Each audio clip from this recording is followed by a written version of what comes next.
Hey guys, it's Jill versus Life. I am coming to you again from my minivan. I think maybe I'll start calling it my studio on wheels. Anyways, thanks for jumping on with me tonight. I just wanted to give a little update on my new eating plan. I'm 1 week in now, and I have a few little things I've learned that I'm gonna share with you all. So first I'm going to talk about that, and then I'll talk about kind of how week 1 went. A lot of what we've focused on and I'm learning about is emotional eating, and I know I'm not the only one that struggles with that. In our culture, in our society, emotional eating is so prevalent, and it's because so many of us equate food with love. And I know in my family, we grew up like that, and it's not a bad thing. I mean, you know, whose grandma didn't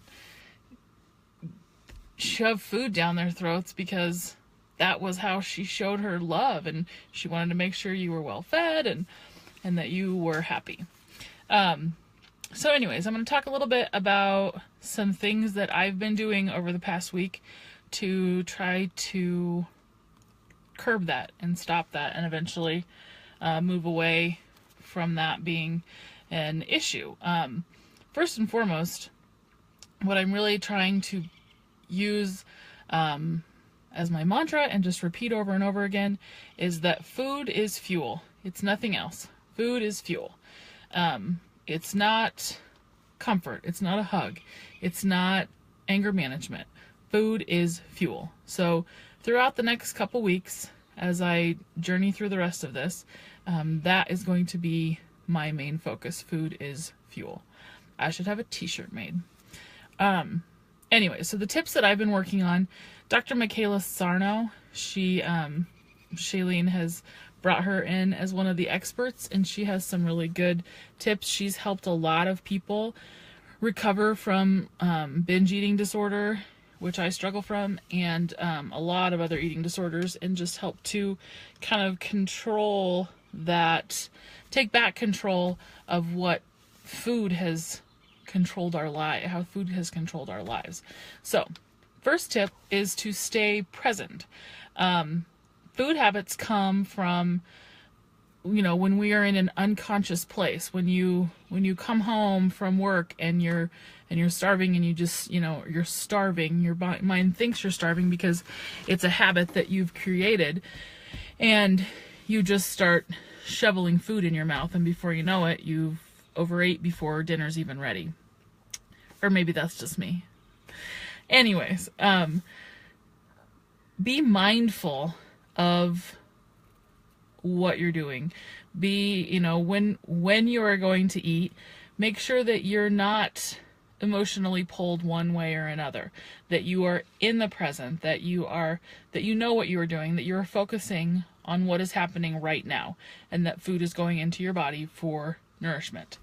Being aware is half the battle of this. You don't sit down to dinner fully aware and shove your mouth full of Cheetos. It just doesn't happen that way. Make sure as you're eating that you're checking back in with yourself, that you haven't lost yourself as you're eating that dinner, that you're checking back in and making sure that you are in tune with what's going on. Slow down, think about what you're doing, your thoughts, and enjoy it. Number 2, learn to communicate with your body. Any good relationship, the key is communication, right? And that is no different with our relationship with food. So we need to make sure that we're listening to our bodies, and not just the little things like, you know, listen to your body when it's full, listen to your body and see if it's really hungry. Those are incredibly important, but listen to other cues like, do you eat cheese and get constipated? That's your body telling you, lay off the queso. What's another example? Do you eat, a bunch of bread or wheat products? And I think I've stalled.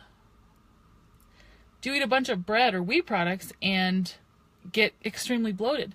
That's your body telling you that maybe it's time to take a break from the gluten. Just make sure that you're listening to those. Any good relationship, you have to listen to each other, and making sure that your emotional needs are met without food, with logical answers instead of food in that relationship. Number 3 seems like a no-brainer, but I know that I'm guilty of it. Spend quality time with your food. Enjoy shopping for your food, selecting your food, cooking and preparing your food. I know that as a mom, and as a lot of the moms that are on here, we don't have a lot of time to prepare food. So fast food happens a lot. Try to steer away from that. Try to, if it's meal prep, or just finding easier, simpler ways to cook things. But having that time with your food and preparing it and acknowledging what that food is about to do for you, and that it is going to nourish you, that it's going to fuel your body, and that that you're not gonna drive down the freeway and inhaling a cheeseburger that you just picked up. The 4th tip, and this has been the one that I have had to work on the most, and it is forgive food and forgive yourself. Let go of those old judgments that you have over food, of that guilt that you carry, that you've gotten to where you are. You have to let go of that in order to move forward in this relationship. Allowing yourself to be imperfect, and understanding that life's imperfect. Your diet is going to be imperfect. Forgive the slip-ups and move on. Don't hold on to those. Don't beat yourself up. Don't go do, 2 hours of extra workout because you slipped up. It's food. One slip-up is not going to change the course of your entire life. So move on, even laugh about it a little and keep going. The cycle that I get into, and I'm sure others can relate to this, are that we overeat, we feel bad about that, we criticize ourselves about that, we then feel guilty and feel bad about what we've done, and then what do? Or what do? I medicate with food. The cycle repeats. So somehow we have to put a pin in that cycle. We have to stop that cycle in order for any of it to get better. So anyways, that's my knowledge that I've kind of gathered in this week, and the stuff that I've been working on. It's been really, really productive for me. This has been the best plan that I've ever been on, and I've actually learned some things. I've stayed on track. I've had hands down the shittiest week outside of this diet that I've had in an extremely long time. We've just had a lot of absolute shit bombs happen in our life, and I'm proud to say that I did not go to food. I stayed on track with this. I felt satisfied with this plan. I am a self-proclaimed carb queen, and I have not turned to carbs one time in this 7 days. Now, granted, some of you are saying that's 7 days, but y'all can shut up because it's 7 days. And anyways, I'm proud of that. So beyond that, I have maintained, good quality nutrition for 7 days. I have seen some improvements in blood sugar, which has been great.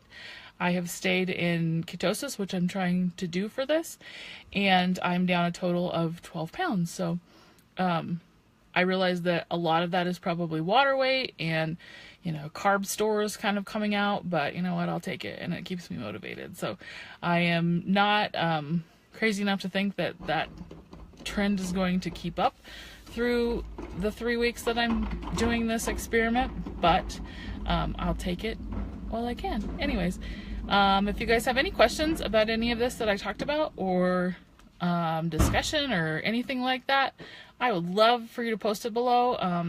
I'm, becoming more and more passionate about this, and just that there's so much to our brains and retraining our brains and how we think about food. So anyways, I hope you all are having a great night. I hope your Monday was good, and I will talk to you in a couple of days. Again, this is Jill with Jill vs. Life, and I will talk to you later. Bye.